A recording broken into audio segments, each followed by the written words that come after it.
coming to you live from deep within inside the Wrestle House. My name is Karl Karufel, and this is Turnbuckle Talk. Episode number 261, and I am once again joined alongside one of my favorite people in the entire world. We are alongside with Mighty Joe once again at his request to come on and talk about some developments that have happened in the world of professional wrestling that he has seen. This is absolutely fantastic. Mighty Joe, you were even going to sound better today. How have you been? I've been doing pretty good, man. Of course, as usual, been pretty busy with the shoot job, but heard some of the kind of goings on of the wrestling. I thought, I'd come and hop on and shoot the shit with you, so to speak. But before we get into that, because I know that during doing these shows, you like to have some of the beverages. I like to have a Pepsi, and I know you like to have your non-sponsored Dr. Pepper, as you usually do. I'm sure you're rocking on right now. Of course you are. That I don't know if you've heard of this, but I thought to kind of kick things off on a non-wrestling note to kind of set the tone a little bit here, potentially. I don't know if you've heard of this new flavor of Coca-Cola coming out. It's called Coca-Cola Starlight. Now, the reason why this is significant, why I'm bringing this up, and I'm hoping it'll get people talking, is the description of the taste of this new flavor of Coca-Cola is the main attraction here, because regular Coca-Cola or Pepsi just tastes like regular, darker colored. That Dr. Pepper, tastes like a combination of a lot of different flavors. Cherry Coke obviously tastes like cherry Coke. So now, Karl, Coca-Cola Starlight, if you had to guess of what the flavor of this pop is, what would you say, just based off of no information whatsoever, what would you think would this taste like if you had to describe it? If you just total shot in the dark. Maybe a mix of like a watermelon mango. Okay. So okay. Starlight, is this description coming from Coca-Cola, or is this from people who have had the drink? So this is the description right from the company itself. Okay. So and disclaimer too, it is a zero sugar Coca-Cola. So it's going to be very reminiscent, I guess, of Coke Zero. But the description right from the marketing, right from Coca-Cola, right? So it describes it as having notes reminiscent of stargazing around a campfire and a refreshing taste that evokes the feeling of a cold journey to space. What? Where you... All I have to say on that, the first time I heard that, I was just like, I would have loved to have been in the room when that idea was pitched to the marketing people at Coca-Cola, and that's a great idea. That makes perfect sense. My first inclination is, can you pass the joint over to me, because I want to have some of what you're having? But like, I first heard that, I was like, that was not what I was expecting. So are they hoping to like hammer in some peanut butter with nails onto a roof and expect the rain to hold? I have no idea, my friend. No idea. What the heck? I haven't even heard of this. I am not a Coca-Cola drinker. Neither am I. I am a Pepsi drinker, Dr. Pepper or Mountain Dew. Those are the three. No, I shouldn't. Jones Soda. All day, every day, I will drink Jones Soda. But no Coca-Cola. No, and this doesn't help. This doesn't help to get me over either. So I just thought I started off a bit of a funny note there this week. Oh my goodness, that has me wondering now. Like, is this maybe going to be like a? Does it taste like wood? Well, maybe like a cold s'more. Maybe like a chocolate marshmallow, graham cracker type of. What's the actual? You know what? That's something that a lot of other people were saying too when we come up to this very first topic. And this is the one specifically that you wanted to talk about this week. A lot of people were saying, what in the actual blank? As always, Tony Khan has a huge announcement. It's huge, huge. Every week, it's a huge announcement. This time, it kind of actually was a bit of a huge announcement. Ring of Honor is now owned by Tony Khan. Okay. Now, I want to make sure that we get this perfectly clear off the hop. Tony Khan owns Ring of Honor, not AEW. Tony Khan. So Tony Khan owns AEW. Tony Khan owns Ring of Honor. We need to make sure we keep that separate the way it's that an important distinction to make. Yeah. It is, because I've seen a lot of people talking about how AEW now owns it. No. Tony Khan owns it. For everyone that is watching, thank you so much. I do invite you to drop your comments on any of the topics that we have here tonight, because we love interacting with each and every one of you. And it's because of all of you that we continue on doing this. So drop your comments and we will probably even show them on the screen. Even if you've had the opportunity to actually drink Coke Starlight, tell us what it actually tastes like. Right. So Tony Khan announcement says that there has been an agreement to acquire Ring of Honor, meaning the video library, the brand assets, the intellectual property from independent professional wrestling's most prestigious promotion acquired under the new partnership. The press release came out that says a few moments ago on AEW Dynamite Live on TBS, it was announced that Tony Khan has agreed to acquire the assets of Ring of Honor from Sinclair Broadcast Group, including the promotion's extensive library of videos dating back to 2002, brand assets, intellectual property, production equipment, and more. So there are so many different people that have come through the ranks of Ring of Honor that are even now working within Tony Khan's other promotion of AEW. There's actually more than 40 AEW team members that have appeared in Ring of Honor during their career.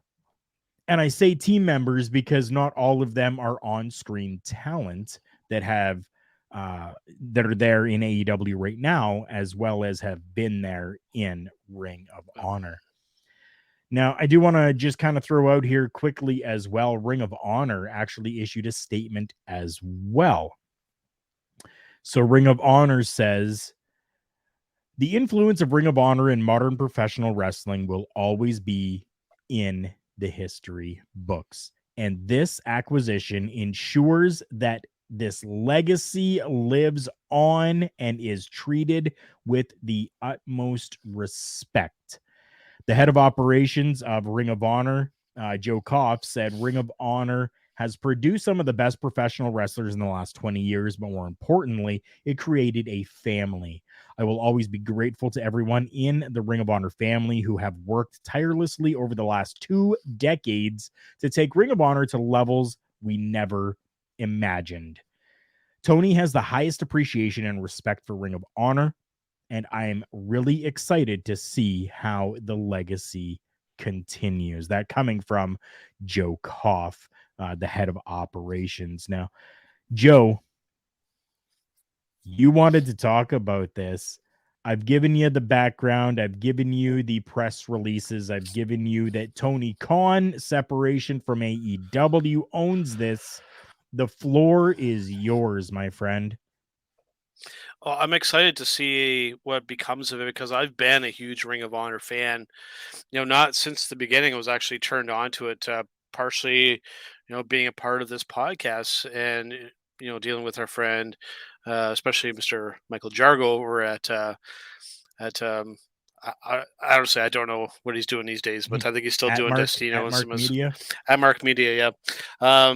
Because he had some pretty close ties to Ring of Honor, and then just really started watching it, and I really became hooked on the product. And I believe actually a couple of years ago, maybe if not maybe a year previous, I actually picked them as my wrestling promotion of the year, and I still stand by that decision at that time. I think they were really firing on all cylinders, and given that Tony really seems to have a deep love for Ring of Honor and has always been a fan, I really trust, and even Mr. CM Punk so that he really trusts them with this product, and I really see it just being when it comes back. I don't see even like the presentation and all that being really much all that different. I think just letting it continue to operate as Ring of Honor.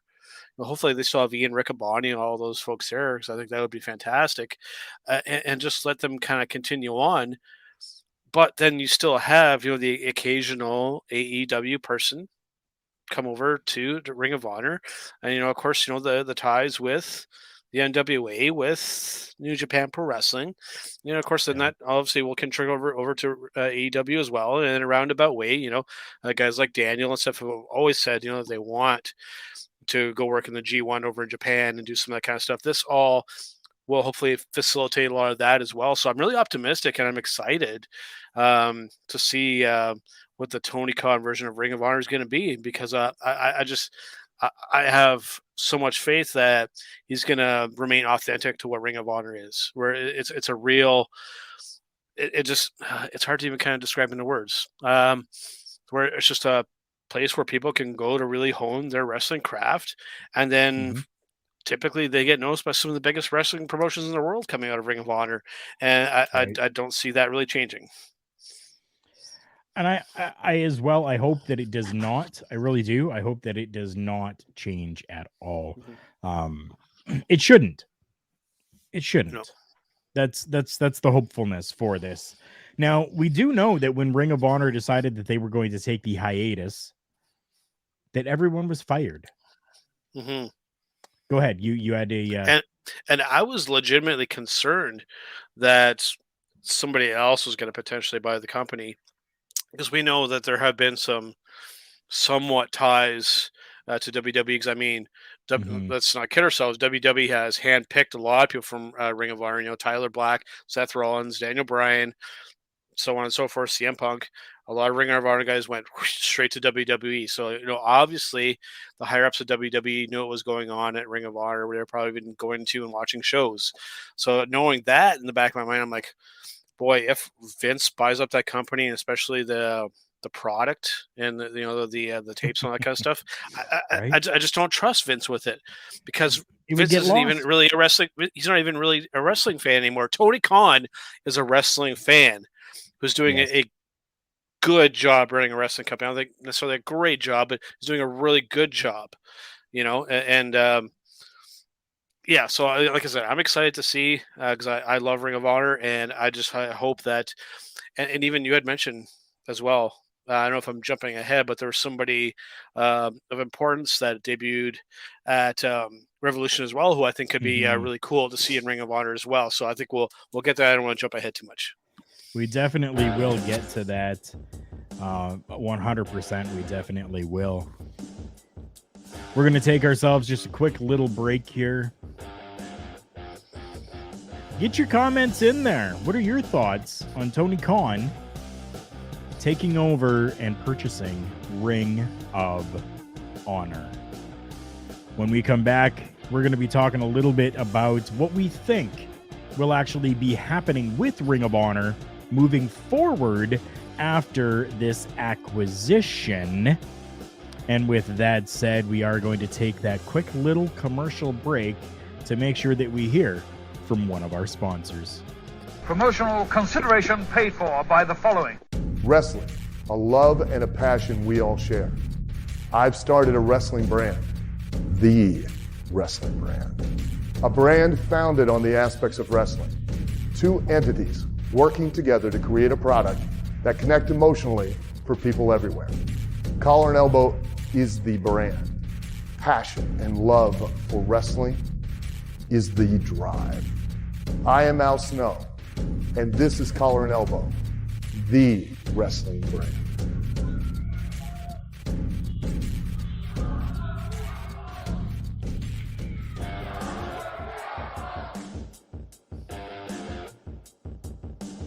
That was Al Snow for Collar and Elbow brand.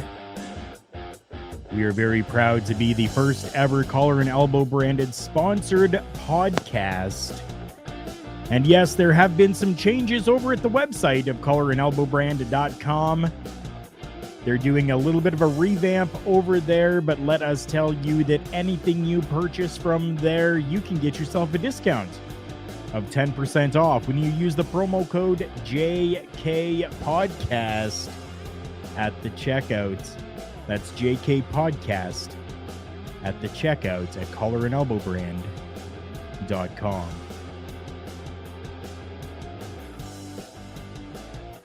Welcome back to Turnbuckle Talk. My name is Karl Karufel. I am joined alongside Mighty Joe, who seems to maybe be having a little bit of an issue with his new headset. Hearing a little bit of popping. I don't know if you're pushing a mute button or anything on there, but Possibly. It does pop a little bit. Live broadcasting, folks. Live broadcasting. You never know what's going to happen. Just like in the world of professional wrestling, you never know what is going to happen. And this past week was one of those things that took us all by surprise when Tony Khan announced that he is the new owner of Ring of Honor. During the first quarter of this broadcast, we did talk about the statements that were issued by Tony Khan, as well as Ring of Honor, and from Joe Koff as well. We even talked a little bit about Coke Starlight, interestingly enough. Yeah, Coke Starlight. Cody, I love you, man. Cody coming in here saying Ring of Con or Khanor. Yeah, you know what? I never clued that together. So thank you, Cody, for that. Cody is one of the great people over at Love Wrestling. Friend or foe, or is it friend or defoe? You need to go and check that out. LoveWrestling.ca is where you will be able to find that. Quick little programming note for everyone. If you are still not aware, I will put the graphic up right now. We are exclusive to Twitch. Twitch.tv/LoveWrestlingCA is where all of the live broadcasts will be. And that started on March 1st.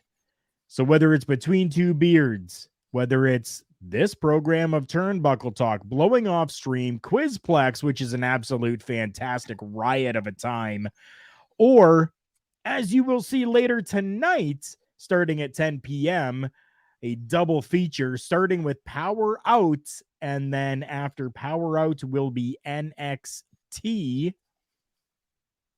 That's right, a program called NXT, spelled TEA.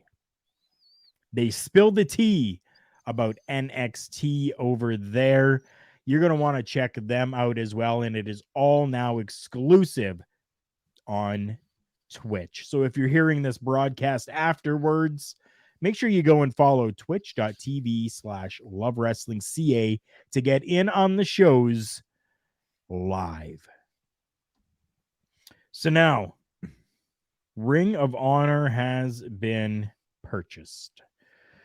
Tony Khan spent the money. We're hearing upwards of $30 to $40 million for everything, all the assets, the video library, production equipment, everything.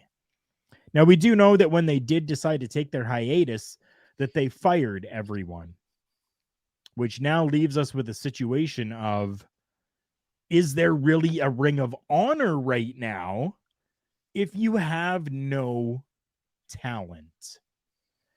Mighty Joe, what are you thinking is going to happen in regards to talent for this Tony Khan incarnation of Ring of Honor, and where do you think this is going to go from here?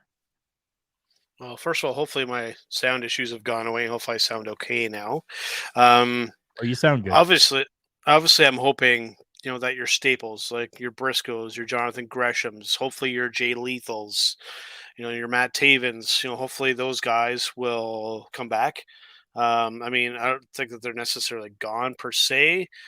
Cody mentioning something here that the Super Card of Honor, hopefully they can do that in Madison Square Garden again.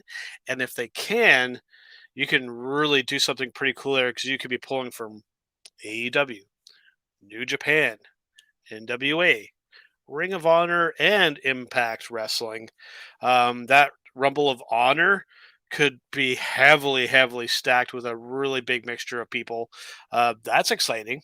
To see maybe like a Minoru Suzuki and a Daniel Bryan trading chops in the middle of a ring in Madison Square Garden. Wow. That just take my money now. And this is coming from somebody that doesn't watch a lot of wrestling anymore. I would definitely pay to see something like that. So I'm optimistic, and I'm especially with your Briscoes, your Greshams, your Lethals. I think they can pretty well count on those guys staying. And then if you can build, or rebuild, I don't think it's necessarily rebuild, but you'll have your building blocks there to keep Ring of Honor going, and it's just a matter of building back around that core group. Now, you mentioned the name Jay Lethal. Jay Lethal is actually part of AEW right now.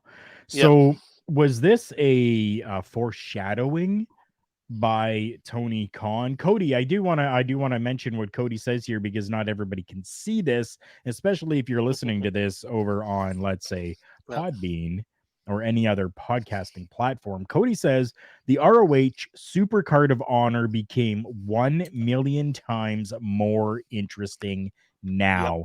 And Joe referenced that, but we didn't actually read out what he has referenced, but that's what he was referencing. So now, was this a foreshadowing? Did Tony Khan already know that plans maybe were in effect for this to actually happen, and then decided, listen, I'm going to hire on some some Ring of Honor stars into AEW just to put them back into a Ring of Honor afterwards?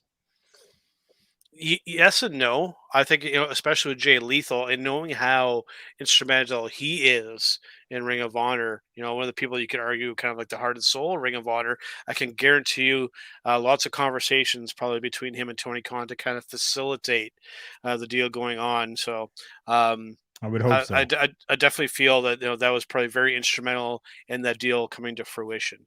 So I hope I'm right about that. And Jay could also be one of those guys that just kind of bounces around as well. Like, I don't know if they'll be just brand specific to Ring of Honor, or if they'll just be kind of going all over the place. I mean, because that could be interesting, but it could also result in things kind of being disorganized and kind of disjointed. So you need to be careful with that, so you don't kind of end up in the WWE situation. But I have so much faith in Tony Khan, just because he's such a big fan of Ring of Honor, that I don't see him doing them wrong. I really hope that he doesn't. I don't see him doing them wrong either. I really don't. What I'm seeing and what I'm envisioning, and I am by no means any type of visionary. I definitely am not. But what I am envisioning here is that, okay, so AEW already has a huge roster base that there is technically 4 shows that they're doing already.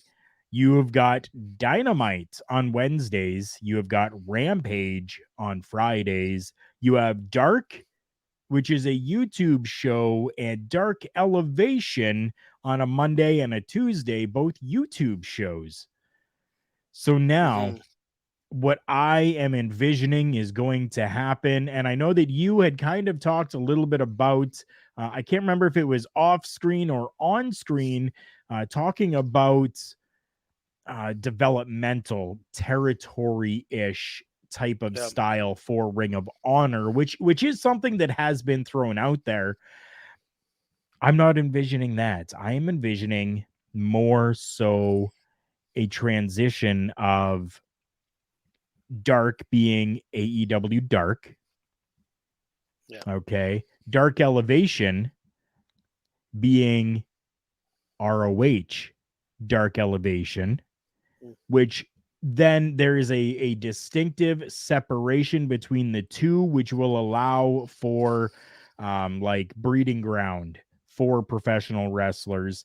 That is where they're going to get their start before they are brought up to either AEW Dynamite or Ring of Honor Rampage on Fridays. That's kind of what I'm seeing as potential to happen. Again, I'm no visionary, but to me, that makes sense. Yeah. You've already got the platforms there. You've already got your viewer base there for Dynamite on Wednesdays. That's your big show. Your big company is AEW. Keep that going. Why not take your 1 hour show, which Ring of Honor was a 1 hour show? Take your 1 hour show on Fridays and just simply transition it to Ring of Honor Rampage. Yeah. I don't know. What do you think about that, Joe? Because is what I'm thinking to make a weird segue, bring back to what we opened the show with talking about Coke. For me, it would be like if Coca-Cola. Coca-Cola, right? So, yeah. If Coca-Cola were to say theoretically, if they bought Pepsi, okay, and then if they kept Pepsi around as Pepsi, it'd be like buying up your competition and then allowing your competition to still go by a different name. You essentially be competing against yourself. It's almost like an inner kind of conflict of interest. So as much as I kind of like to see, Ring of Honor just kind of stay as Ring of Honor and be like a separate kind of thing, the only problem then, especially if guys are going to be crisscrossing, all the time, is you're kind of almost competing against yourself, and that could necessarily not necessarily be a good thing, right? So, but again, this circles back to the very beginning when I started off by saying Tony Khan owns it. Right. AEW doesn't own Ring of Honor, whereas Coca-Cola doesn't own Pepsi. Right? See what I'm saying? And that's why I wanted to make that clear distinction at the very beginning. Right? You can have the head of a company, you can have the owner, the creator, the whatever of a company own several different companies that even do relatively the same thing, but still they're very distinctive, right? Yeah, because that's because you have to be careful then. Unless Tony goes and just does Ring of Honor and somebody else takes over for AEW, it's the type of thing where it's like, then if Ring of Honor becomes too good, then you could end up cannibalizing your main brand as well. So you have to be careful. You're kind of riding a fine line because, immediately in my mind, that first Ring of Honor show back, like you get Jay Lethal, you get Gresham, you get PCO, you get Taven, you get Adam Cole, you get like CM Punk, like all the originals, all the new, all together, and do like this big blowout show. But then AEW will look pale by comparison. So you need to be careful that you don't go too crazy. Because the temptation will be there because you don't want to cannibalize your main product. At least that's what I'm thinking, right? But who knows, man? Time will tell. All I can say is, like, I agree. Like, that Ring of Honor Supercard, like, especially if they could nail down MSG again, that would be a big deal, man. That'd be a big deal. huge. Cody coming in saying in Canada, this exact thing happened when Leon's with Leon's and the Brick and with Best Buy and Future Shop. Exactly. Yeah, you're right. It did. 100% it did. So it'll be interesting. Interesting is definitely a word that has been kind of thrown around here. Hey, man, it's enough to draw me back onto the program to talk about professional wrestling again. So that's saying something in itself, because I can have a major love-hate with professional wrestling right now. So, hey, I see that as a good thing overall. It definitely is a good thing overall. Anytime that we can have Mighty Joe as a guest on this show, it is definitely a good thing. You hear that music? That can only mean one thing. We are going to take ourselves another quick little commercial break here. Stay tuned. When we come back, we're going to be talking a little bit more Ring of Honor. No, we're going to change that.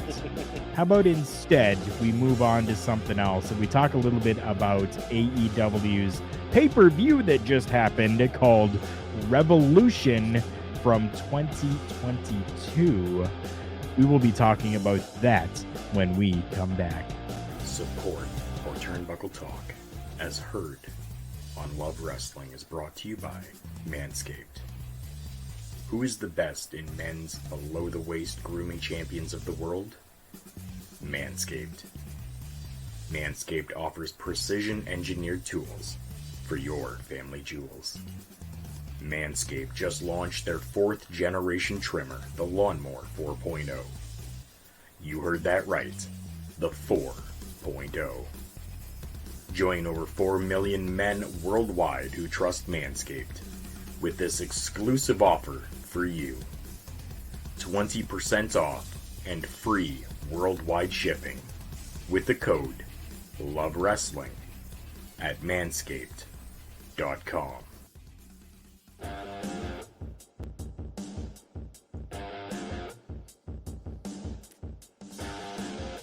Welcome back to Turnbuckle Talk. My name is Karl Karufel. I am joined alongside Mighty Joe, which is always a treat.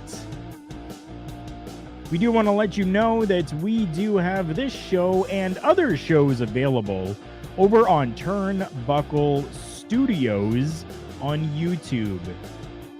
You can go to YouTube and search out the username Karl Karufel, KarlKarufel, to find Turnbuckle Studios, or even just type in Turnbuckle Studios. It would be fantastic if you could go and give that a subscribe and hit that notification bell so that you are in the loop and in the know when a new episode drops over on Turnbuckle Studios.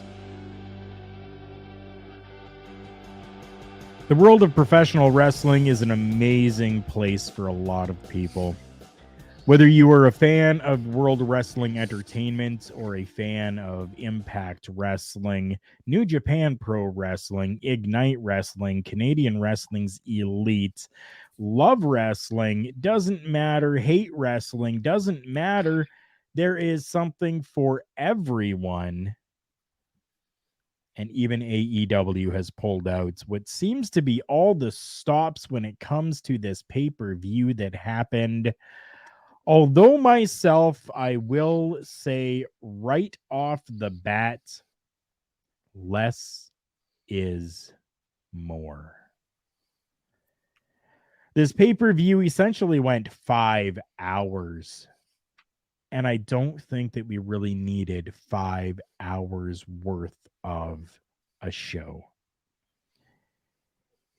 It was nice, don't get me wrong. I've watched it twice. But still, I just don't know if this was really worth 5 hours. Again, we could have gotten away with less being more. Joe, I know that you have not actually watched the entire show, but you were able to pick up a lot of the highlights from the show. Yep. So from seeing the highlights that you saw, give me your take on AEW Revolution.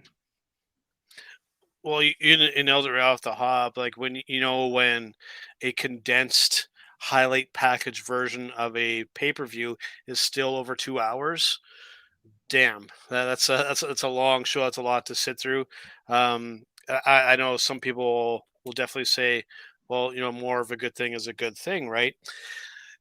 Yes, to a certain extent, right? I mean, when you do that, you have to be careful how you build your show. I've always railed on this and always pitched for, you start with your weakest match and build to your crescendo for the evening. Now, I think they did that for the most part, but I mean, still to open up, the actual card, Eddie Kingston versus Chris Jericho, a lot done in that kind of match. It's a long night. You risk always kind of burning your audience out at the beginning of the show if you go a little too high octane. I don't think that they necessarily did that, but yeah, man, just 5 hours of a wrestling show it is a lot. But I think for myself, even more than that, especially for some of our aging heroes and talents, Sting. I am specifically pointing my finger at you, my friend. You don't need to be diving off the mezzanine anymore, my friend. You don't. You can put over your new breed of talent without attempting to murder yourself at the same time. I get it. There's that temptation there to wow the audience, but to do that with physicality, it needs to be something really, really, really big. Like Mankind, like Mick getting tossed off the cell. Yeah, that's a big high spot that we will remember for the rest of our lives. But yes. a Spanish fly going through a table on the ramp, not going to be something that we're going to be talking about, in our twilight years when we reflect back on professional wrestling. This younger crop of talent, I will just say that you can do just as much, if not more, to get yourself over by just speaking and having a really good, segment can get you over just as well as risking life and limb doing that. And yeah, they didn't even break the table. It's and I get it. There's that temptation to get over, and wow the other talent in back in the locker room. But reality check. No. How'd you put it? How'd you put it earlier? To pop some chubbies of your buddies backstage, because we really and go and rewinding the clock a little bit. I'm kind of glad that we're talking about this, because during the pandemic we really saw this really magnified because the crowd wasn't there with all these moves kind of going in and having the talent all at ringside. They're popping and they're marking out like crazy. Regardless of whether they're heels or babies. It's the type of thing where you need to crowd please, not please the other talents, because guess what? The other talents aren't paying the tickets and paying your salary. Exactly. That comes from the audience, right? So you need to wow that audience. Yes, some big spectacular moves are a good thing, but it's not the end all. Like, you still need to actually get over. And some of these younger guys still need to learn that. They definitely do. I am going to kind of run through this card here as I normally do when a pay-per-view happens. And I will say that there were 12 matches in total, including 3 pre-show matches. Yeah. Or buy-in matches that happened. So I don't know if everyone can see this, but you can always go and take a look at the social media page at TB Talk Pod, and this will definitely be there. Yep. I went through and I did my predictions And then I checked them afterwards and put out whether I was right or whether I was wrong. So we will definitely go through that as well. So the pre-show starts out, or the buy-in starts out, with legit Layla Hirsch taking on Chris Statlander in a 9-minute 50-second matchup, with Layla Hirsch defeating Chris Statlander. That was a thumbs down for me. Yeah. The match was no. The match was great. I did not pick the right person. I picked Chris Statlander. That's where the thumbs down comes in. I lost on my thoughts on that one. Yeah. Next, we had the ever so famous and ever so hyped and growing Hook, Send Hook, taking on QT Marshall in a 5-minute match. A very quick match. Yeah. With Hook defeating QT Marshall by submission in 5 minutes. I got that one right. Yeah. Before you go past that one, I will say, because I haven't seen a lot of his matches, but what I have seen from that kid Hook, that kid's got some potential. He's got the character work down. He actually knows how to sell a move. I'm impressed, and that kid's got some potential if they continue to build him properly, and if he continues to have the ethic and whatnot that he has. Interesting to see what happens with that kid. Definitely will be. Lots of people are very high on him right now. Even my good friend Pluggo is an absolute huge mark for Hook. But it's great. I mean, everybody needs to have that person, right? Everybody needs to have that person. We had the first of 2 6-man tag matches happen on the show. This one happening on the buy-in. 17 minutes and 20 seconds. We had the House of Black, consisting of Malachi Black, Brody King, and Buddy Matthews, defeating by pinfall Pac, Penta Oscuro, and Eric Redbeard. That's right, Eric Redbeard, or as others who have watched him in the WWE may know him, Eric Rowan, as part of the Wyatt family. Eric Redbeard made an appearance and came in for this matchup. Again, it was a 6-man tag team matchup. Yeah. Did you see any highlights from it, Joe? I didn't catch any of the pre-show stuff. I know that historically, I'm not a fan of the 6-man tag. They can be good, but historically, for myself, they not so much. Let's put it that way. I did pick correctly on that one, though. Yeah. I definitely did pick correctly on that one. Fan of Redbeard, though. Always love that guy. Oh, yeah, me too. Huge freaking dude. Yeah. Huge. Yeah. As you mentioned, the show started out with a singles matchup that went 13 minutes and 40 seconds. We had Eddie Kingston taking on Chris Jericho. We had the winner of this was Eddie Kingston by submission. Yep. He made Chris Jericho tap out. I picked that one correctly. Great matchup. A good way to get hype going for the show. I think it was fantastic. I loved seeing it. Eddie Kingston, dad bod and all, shows that even I can do it with a dad bod. He's one of the most believable characters and wrestlers that they have in that company. Largely due to like his Japanese kind of style influence to him with Kojima and those kind of guys. And like you said, just showing that the kind of like the average looking dude can still put on a great match, but the character work from him has always been top notch. And he really does add that adult touch to the show, which so that's one thing AEW does really well is they have, they got the lucha, they got the the Mexican stuff. They've got the Jurassic Express stuff for the kids. They've got the Eddie Kingston's for the adult stuff. They got a nice mix of stuff going on there. They definitely do. You talked about Jurassic Express. That's actually the next matchup. There was a three-way tag team matchup for the AEW World Tag Team Championships. This went 18 minutes and 55 seconds. We had Jurassic Express being Jungle Boy and Luchasaurus, the champions, taking on Red Dragon, consisting of Bobby Fish and Kyle O'Reilly, and the Young Bucks, Matt and Nick Jackson.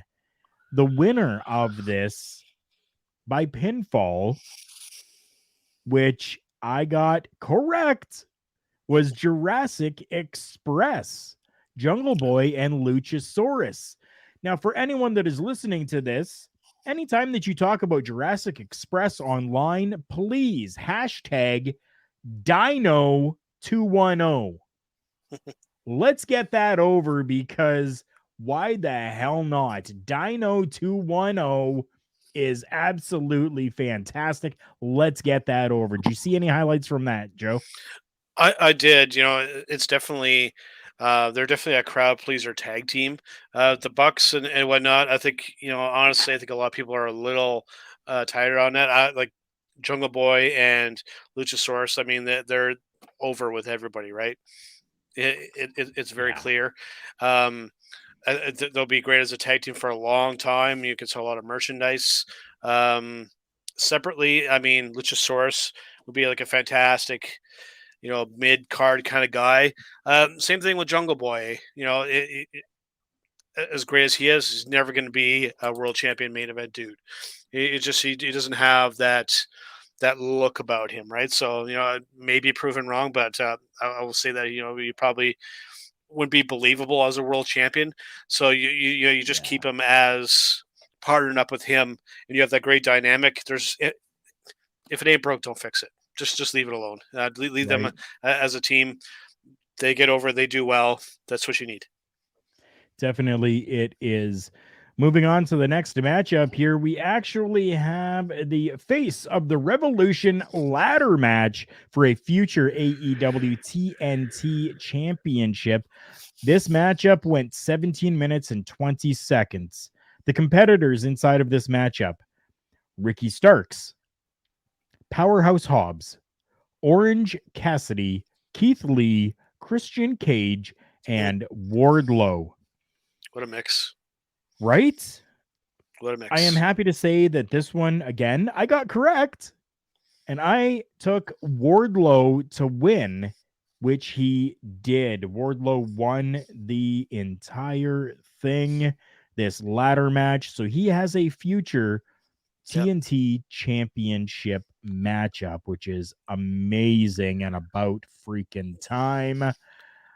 Yeah. What are your takeaways from the highlights you've seen? It's pretty crazy. I mean, it's your typical multi-man ladder match, lots of crazy spots. But to fast forward right to the end, I think they picked exactly the right guy. I mean, Wardlow, you could tell being kind of that lackey that he started to get over with the audience, and you could tell that they're just waiting for him, to mash MJF into a fine paste, So putting him over and giving him a future title shot and stuff like that. It was the right move. They picked the right guy. I think it definitely was as well. I definitely do. Cody Defoe coming in here saying Orange Cassidy apparently legit got injured from when Lee overthrew him. I am hearing the exact same thing. Yes, Orange Cassidy unfortunately has been injured by Keith Lee. There was a point in the matchup where Keith Lee actually literally threw him over the top rope into two other people, and he was overthrown. I don't think that Keith Lee understands how strong he actually is. Right. And he definitely, from everything that I'm seeing as well, just like Cody says, has been legitimately injured. He's used to chucking bigger guys, right? So he may have just underestimated and just thrown that little guy a little too far. And luckily he didn't turn him into actual, pulp-filled orange juice, because he very well could have. So, oh yes, he definitely could have. Oh, very, very easily he can do that. Yep. We're going to take our last and final break here. This one here, we are going to hear from our friends over at OVW. Hi, my name's Barry Ratcliffe. You might recognize me from such films as The Longest Ride or Dead 2. Now, as a successful actor, I have 2 planes, a supermodel wife, countless exotic cars, and a ton of cash. You might think it couldn't get any better than this, but you'd be wrong. For only $4.99, you can get OVWWrestlingNetwork.com. That's OVWWrestlingNetwork.com for only $4.99. Now, will your life be as good as this? No. Will it be better? Yes, and I guarantee that. That's not valid anywhere. OVWWrestlingNetwork.com is only $4.99. Tomorrow's yesterday is today. Prices so low, they're insane.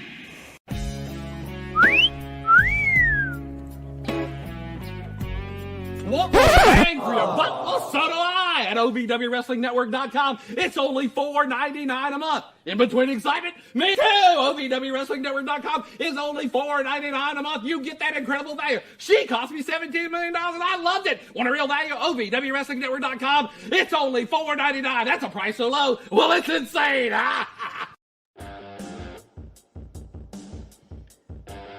OVWNetwork.com. Go and check that out. As you heard, $4.99 a month is absolutely fantastic for all the OVW programming that you could want.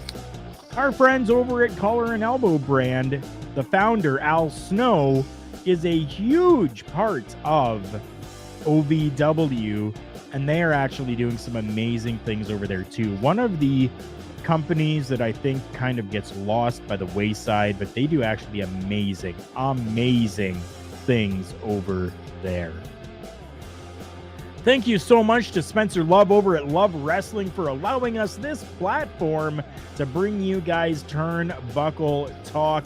We have been going since 2015. We have gone through a few different incarnations, and we have landed ourselves with Love Wrestling, an amazing Canadian-based programming site, and we are more than happy to be here with them.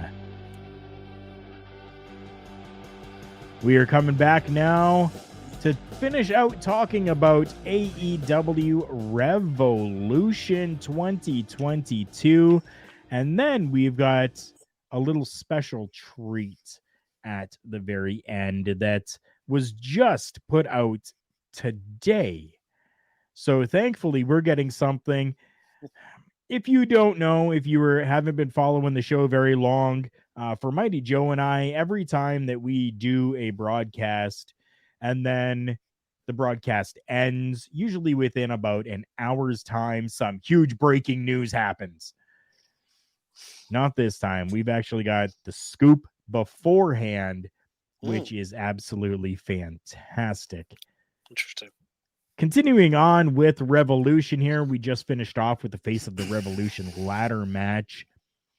We move on to the AEW TBS Championship, a women's championship, 6 minutes and 50-second matchup where we had Jade Cargill, the champion, with Smart Mark Sterling defeating Ty Conte, boo, who had Anna Jay at ringside with her. Unfortunately, I kind of already figured that is how they were going to go, so I chose Jade Cargill to win this matchup, although I would have rather Ty Conte win it. But again, thumbs up for me. I picked the right one. Moving on to a dog collar matchup. The longest matchup of the night. Yes, it definitely was that long. 26 minutes and 45 seconds long. And okay, I'm sorry. MJF is absolutely fantastic with everything that he does, whether it is in the ring, outside of the ring, on the mic, off the mic. I don't care. MJF has it. CM Punk is a legend in his own rights, but this match went way too long for me. CM Punk defeating MJF by pinfall. We do have to mention that MJF called down Wardlow, who is technically at this point still employed by MJF and not AEW, down to the ring so that MJF could be given the Dynamite Diamond ring to use as a weapon inside of the matchup. We saw Wardlow checking his pockets and not being able to find the ring. And then CM Punk getting the upper hand on MJF. And then, it was in the right pocket. Wardlow finds the ring and simply sets it down inside of the wrestling ring to allow CM Punk to use it on MJF to finish out the matchup. Lots of blood in this matchup, which I figured that there would be. I just think it went too long. Just like my talking about it has gone too long. Joe, what did you think of this? Some great stuff, like it's for that style of match, kind of what I expected. Laying that groundwork for the stuff with Wardlow and MJF, good stuff there. A couple over the top spots that maybe weren't necessarily needed, but I mean that's kind of easy to say in retrospect. But I thought overall, some great stuff. I mean, MJF is obviously MJF, and of course, it's nice to see Punk still doing his thing. All I will say is, don't remember you're not getting any younger. So some of those spots are a little hard to watch. Like even kind of back rewinding, that power bomb to the outside with Jericho and Kingston there, landing really, really hard on the outside. Some of that kind of stuff, I guess, is cool, I guess, but it's the type of stuff where I feel like it doesn't necessarily change the outcome of the match. So inserting that kind of stuff just seems to be kind of for violence for the sake of violence. But hey, I know some people like that. Not my cup of tea. You can't win them all, and my prediction was wrong on this one. I thought that MJF was going to win this. That was a big thumbs down for my prediction, as we had CM Punk winning this matchup. We had another women's matchup, the AEW Women's World Championship. In a singles matchup, we had Dr. Britt Baker, DMD, the champion, taking on Thunder Rosa once again in a 17-minute and 25-second matchup where we had Dr. Britt Baker defeat Thunder Rosa by pinfall. The interesting takeaway from this is that AEW has changed the championship for the women's title, and it is a different championship now. It is no longer that small little title. They actually made it a little bigger and gone with some old classic look to it. I love the look of this championship. I've always been a guy that likes the older championships and the looks of them. That was probably one of the biggest takeaways from this, only because we've seen this matchup how many times already. My big takeaway is they actually gave the girls a little bit of time. I mean, you go back to the other women's match. I mean, less than 10 minutes. But just it's nice to see them actually. This is something that's not exclusive to this. Every company is really guilty of not giving the women enough time to really, really work and just putting out a short, kind of rigidly script match. Let these, especially like a Thunder Rosa and your Serena Deebs, and some of these really experienced girls, they know how to carry a match for longer than a couple of minutes. Let them go out there and work a match, and you'll be surprised what the result is. I did have the results of a thumbs up for this one, as I did predict Britt Baker to keep the championship.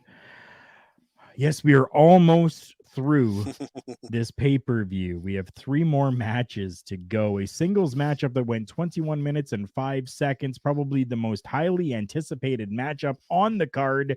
We had Jon Moxley defeating Bryan Danielson by pinfall in a downright bloody matchup that just was off the chain. I loved this matchup. I enjoyed it. 21 minutes didn't feel like 21 minutes to me. The big thing coming out of this was at the end of this matchup. Yep. Where we actually had the two competitors continue to fight after the bell had rung, after the pinfall happened. And then we had the referees come down. We had security come down to try to separate two of them. They were finally separated by a name that is common to both of them in one Mr. William Regal, who made his way down to the ring, stood in between the two competitors, pushed them apart, and at one point even slapping the taste right out of Jon Moxley's face and Bryan Danielson's face as well, and ended up having them shake hands. And I think we actually saw the creation of this tag team that will be Bryan Danielson and Jon Moxley. If not a tag team, an understanding and a partnership between the two of them. Very interesting. This comes back to what you were talking about a little bit earlier when you mentioned a name, talking about Ring of Honor. So I'm going to let you take this away for a moment.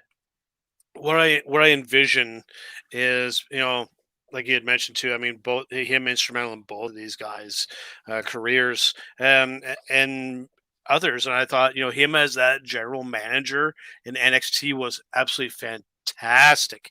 He was a great character, and even helped to develop the promo abilities of a lot of these talents. Because I mean, arguably one of the best at that, and passing that knowledge on to that. And that's something like I hinted at earlier, that some of these new talents over there need.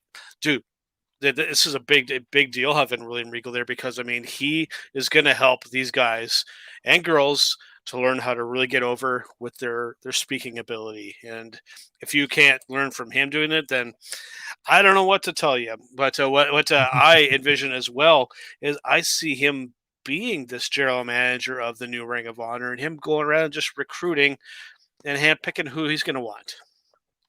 I agree with that. I feel the exact same way. I hope.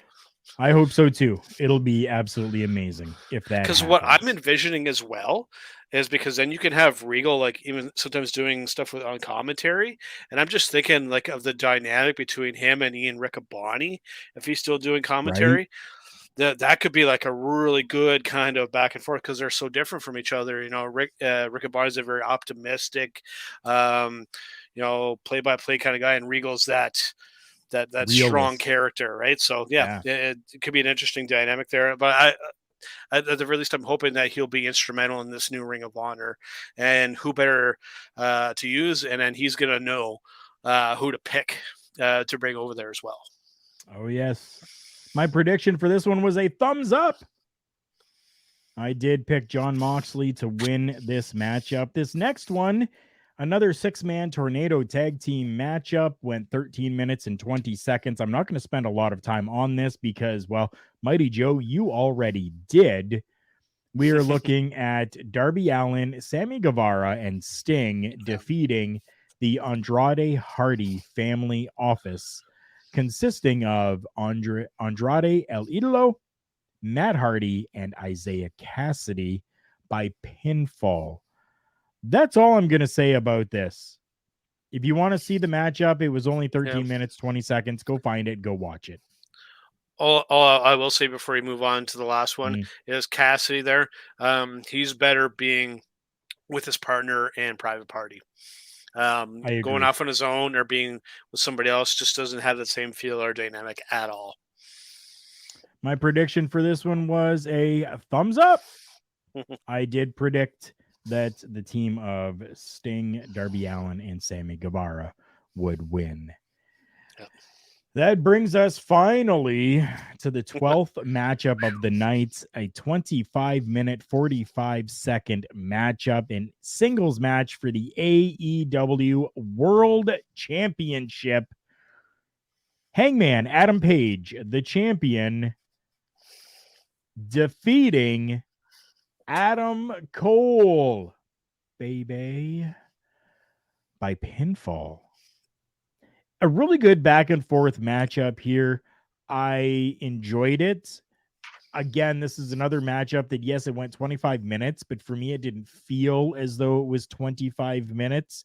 I could have watched maybe another 5-10 minutes of this, and I would have been okay with that. Lots of stuff happened inside of this. I mean, we're talking like interferences coming in from Red Dragon, countering Dead Eyes, moonsault attempts, Panama Sunrises, hitting the boom.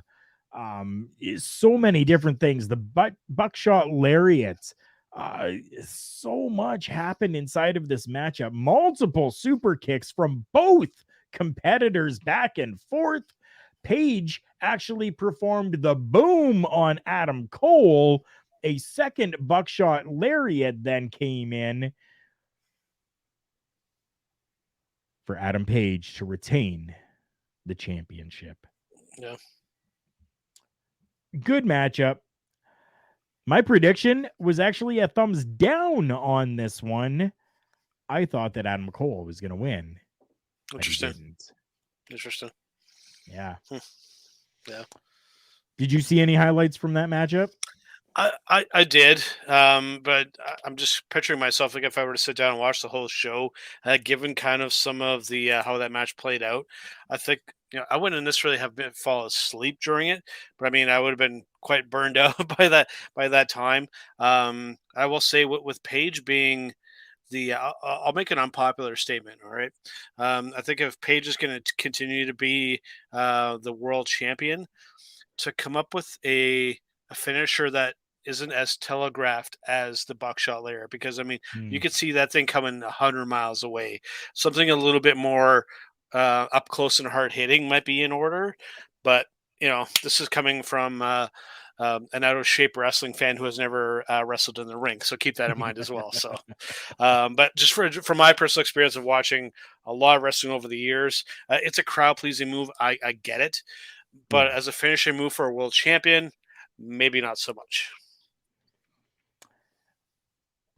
We finish off this episode with, as we mentioned, not necessarily breaking news because, well, it's already been put out there by the WWE themselves, but they actually did a little bit of a video package for this announcement. And we can't play it because I'm sure we'll get copywritten, but it starts out with somebody inside of a quad, and they're driving down this road, and the quad comes to a stop, and out steps Stone Cold Steve Austin. This is what Stone Cold Steve Austin, and I am not even going to attempt to do it in his voice, but this is what Stone Cold Steve Austin says. 19 years ago, I wrestled my last match in the WWE ring. After 3 rock bottoms, 1, 2, 3, I lost the match. I had to live with that defeat for 19 years. Kevin Owens, I would like to thank you. I want to thank you for awakening something deep inside me that I have buried for 19 years.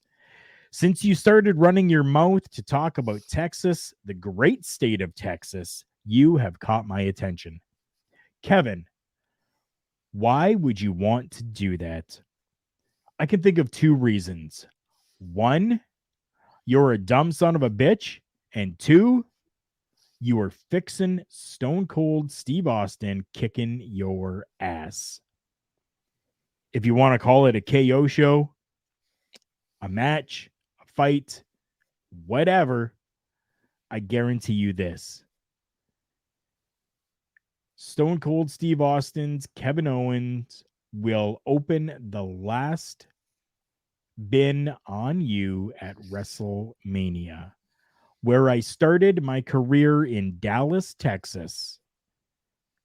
And that's the bottom line, because Stone Cold said so. So now I know that isn't exactly. I was kind of reading through a generated transcript as best I could. I don't know about this. I love Stone Cold Steve Austin. I've always liked Stone Cold Steve Austin. This is sounding like Stone Cold Steve Austin is going to be going to WrestleMania to confront Kevin Owens and beat him down.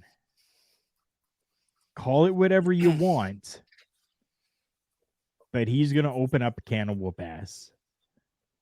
Joe, you are a huge Stone Cold Steve Austin fan. I want your take on this to end out this show. Sure. I mean, WrestleMania happening in Texas. Stone Cold is a Texan. Wanting to have him involved in WrestleMania, I get it. Like as a host or an in-between matches type of personality would be fantastic. I get it. Here in Texas, you're going to use arguably one of your most famous Texan wrestlers for the show. Great. But this, I'm really, really torn on. This segment didn't feel like the Stone Cold I know. Like this felt very overproduced. It didn't feel like that raw Stone Cold Steve Austin emotion. It felt very scripted. People are saying, "Oh, you still got that charismatic," and I didn't get that from this segment whatsoever. It felt like a very subdued Stone Cold Steve Austin. Like there should have been like spittle flying out of his mouth if he was really that excited and that into it. But I didn't get that sense at all. So I don't know what to think. I mean, it could be something cool, but seeing this segment, when I had first heard about that, I was kind of out there in the universe. I was like, okay, cool. Maybe they'll really, hook me in with this. It didn't accomplish that with me. Now, I know others are loving this and they think it's the greatest thing since sliced bread, and more power to you if that's the case. But for me, it kind of fell flat for me. I won't say like fart in church bad, but I mean, it could be so much more. And so I don't know. Like I said, just that to me, like just it felt like he was reading something that was scripted for him. It didn't feel like that just off the cuff Stone Cold that I'm used to and I loved all those years. It felt very, it just didn't feel natural for him. Did you get that sense at all? I did. I definitely did get that sense as well. The word that you used was, kind of overproduced. Mm-hmm. And yeah, I totally got that feel. It was very much so a production, as opposed to just Stone Cold getting on the mic and spitting a promo like he does. Right. Yeah. Yeah. So I don't know what to think, man. And me either. It's the most exciting thing that I've seen going into WrestleMania, and that's not saying much.